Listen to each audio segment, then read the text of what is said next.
This is day 190, and today we are looking at how to add chart line end point and beginning pointer. So what is this?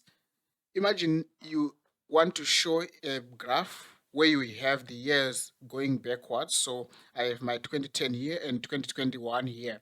So why I'm putting 2021 here is so that you can see the most recent data next to your axis.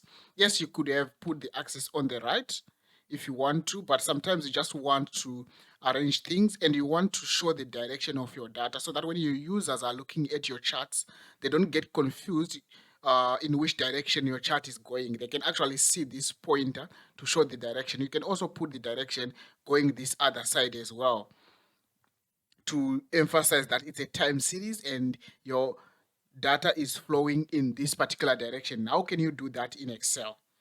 So when you select your line, you can go to beginning arrow type and end arrow type. So you can see here I'm selecting the backward arrow here. I can also select the round knob as well, and you can see now it's a knob.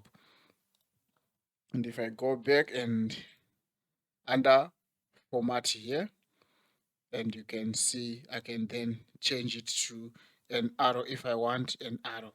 And I can also select this side as well and change the end arrow type to an arrow if I want an arrow as well.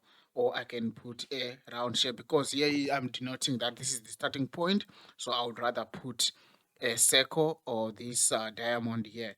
So I would rather put this circle here to denote where my starting point is and my end point is. If you have enjoyed my video, please don't forget to hit the like button and also hit the subscribe button so that you can be notified when I upload new videos.